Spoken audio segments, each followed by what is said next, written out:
Hi எல்லாருக்கும் வணக்கம். Welcome back to my channel the book worm. இன்னைக்கு நம்ம the boy at the back of the class இந்த புக்கோட ரிவ்யூ தான் பார்க்க போகிறோம். ஸோ இந்த புக் வந்து ஒரு சில்ட்ரன் ஃபிக்ஷன். இந்த புக்கில் நம்மளுக்கு மெயின் ப்ரொட்டகனிஸ்டோட ஜெண்டரோ நேமோ எதுவுமே நம்மளுக்கு ரிவீல் பண்ண மாட்டாங்க. ஜெண்டர் நேம் எல்லாம் நம்மளுக்கு ஃபைனல் சாப்டரில் தான் ரிவீல் பண்ணுவாங்க. ஸோ நானுமே வந்து மெயின் ப்ரொட்டகனிஸ்ட்டை நரேட்டர் அப்படின்னே சொல்கிறேன். ஸோ நரேட்டர் அண்ட் அவங்களுக்கு ஒரு 3 ஃப்ரெண்ட்ஸ் இருப்பாங்க. இவங்க எல்லாருக்குமே வந்து 9 இயர்ஸ் ஆகிட்ருக்கும். எல்லாருமே லண்டனில் இருக்க ஒரு பிரைமரி ஸ்கூலில் படிச்சுட்டு இருப்பாங்க. ஒன் டே வந்து நரேட்டரோட கிளாஸுக்கு ஒரு நியூ அட்மிஷனாக ஒரு பையன் ஜாயின் பண்ணுவான். அவனோட நேம் வந்து அகமது. ஸோ அகமது ஜாயின் பண்ண அந்த ஃபர்ஸ்ட் டேவே நரேட்டருக்கு வந்து அகமதோட ஃப்ரெண்ட் ஆகணும் அப்படின்ற மாதிரி ஃபீல் ஆகும். அகமதோட ஃப்ரெண்ட் ஆகிறதுக்காக ட்ரையும் பண்ணுவாங்க. அவனை கனெக்ட் பண்ணிக்கிறதுக்காக நிறைய ட்ரை பண்ணுவாங்க நரேட்டர். அவனுக்கு கேண்டீஸ் கொடுப்பாங்க, ஃப்ரூட்ஸ் எல்லாம் கொடுப்பாங்க கிஃப்டாக. ஸோ இப்படியாவது அகமது வந்து நம்ம கூட பேசுவான் அப்படின்ற மாதிரி ட்ரை பண்ணுவாங்க.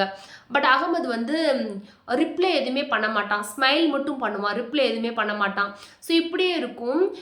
லேட்டராக தான் நரேட்டருக்கும் அவங்களோட ஃப்ரெண்ட்ஸ் கேங்குக்கும் தெரியும் அகமது வந்து வேற ஒரு கண்ட்ரி சிரியாவிலேருந்து லண்டனுக்கு ரெஃப்யூஜியாக வந்தவன் அப்படின்றது லேட்டராக தான் தெரியும்.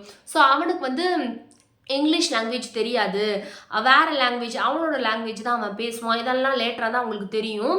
ஸோ இப்படி இருக்கிறப்போ டெய்லியுமே நரேட்டர் வந்து அகமதுக்கு கிஃப்ட் கொடுப்பாங்க, ஃப்ரூட்ஸ் கொடுப்பாங்க, கேண்டீஸ், இந்த மாதிரி சின்ன சின்ன கிஃப்ட் கொடுக்குறப்போ அகமதுக்குமே நரேட்டருக்கும் அவங்களோட ஃப்ரெண்ட்ஸ் கேங் கூட சேரணும் அப்படின்ற மாதிரி ஆசை வரும். ஸோ எல்லாருமே ஃப்ரெண்ட்ஸ் ஆயிடுவாங்க. ஸோ அப்போ தான் வந்து அகமது சொல்லுவான் அவனோட பேரண்ட்ஸ் வந்து சிரியாவிலேருந்து லண்டனுக்கு வரப்போவே ரொம்ப சிக்கானனால இவங்களுக்கு லண்டனுக்கு வர முடியல அப்படின்றதெல்லாம் சொல்லுவான். ஸோ இது தெரிஞ்சதுக்கு அப்புறமா நரேட்டருக்கும் அவங்க ஃப்ரெண்டுக்கும் ரொம்பவே கஷ்டமாயிடும்.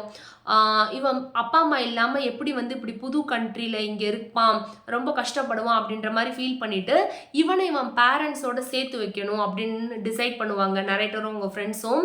ஸோ அதுக்கான பிளான்ஸ் எல்லாம் அவங்க வந்து போடுவாங்க. இவனை எப்படி இவங்க அம்மா அப்பாவோட சேர்த்து வைக்கலாம் அப்படின்றதுக்காக நிறைய பிளான்ஸ் பண்ணுவாங்க. அந்த பிளான் வந்து சக்ஸஸ் ஆச்சா, ஃபைனலாக வந்து அகமது வந்து அவன் பேரண்ட்ஸோட சேர்ந்தானா, இதெல்லாம் தான் இந்த புக்கில் இருக்கும். ஆக்சுவலாக இது நல்லாவே ஒரு அட்வென்ச்சர் மாதிரி இருக்கும். இவனை அவங்க அப்பா அம்மாவோட சேர்த்து வைக்கிறதுக்காக நரேட்டர் வந்து நிறைய ட்ராவல் பண்ணுவாங்க அவங்க ஃப்ரெண்டோட சேர்ந்து. அந்த பிளான் எல்லாம் போடுறதால ரொம்பவே வந்து அட்வென்ச்சராக இருக்கும். ஸோ டெஃபினட்டாக வந்து இது சில்ட்ரன் நாவல்னு சொல்லிட்டு அடல்ட்ஸ்லாம் ரீட் பண்ண வேணாம் அப்படின்னு நினைக்க வேணாம். டெஃபினட்டாக இது அடல்ட்ஸும் ரீட் பண்ணணும். அந்த குட்டி குட்டி பசங்க கிட்ட இருந்து லேர்ன் பண்ணுறதுக்கு நமக்கு நிறைய விஷயம் இருக்குது. இந்த புக் வந்து ஒரு மஸ்ட் ரீட் அப்படின்னு நான் சொல்லுவேன். இதுக்கு நான் வந்து 4.75 ஸ்டார்ஸ் கொடுப்பேன். ஆக்சுவலாக 5 ஸ்டார்ஸும் கொடுக்கலாம். இந்த புக்கில் நம்மளுக்கு பாயிண்ட் ஆஃப் வியூன்னு பார்த்தோம்னா சிங்கிள் பிஓவி நரேட்டரோட பாயிண்ட் ஆஃப் வியூவில் இந்த புக்கை ரீட் பண்ணுற மாதிரி இருக்கும். அண்ட் லாங்குவேஜ்னு பார்த்தோன்னா ரொம்பவே சிம்பிளாக இருக்கும்.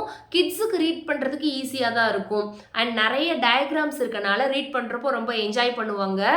ஸோ இந்த புக்கில் என்னோட ஃபேவரட் கேரக்டர்னு பார்த்தோன்னா நரேட்டரோட மதர் கேரக்டர் தான் என்னோட ஃபேவரட் கேரக்டர். ஸோ இந்த வீடியோ பற்றின உங்களோட கமெண்ட்ஸை கமெண்ட் செக்ஷனில் சொல்லுங்கள். நெக்ஸ்ட் வீடியோவில் பார்க்கலாம். பாய்.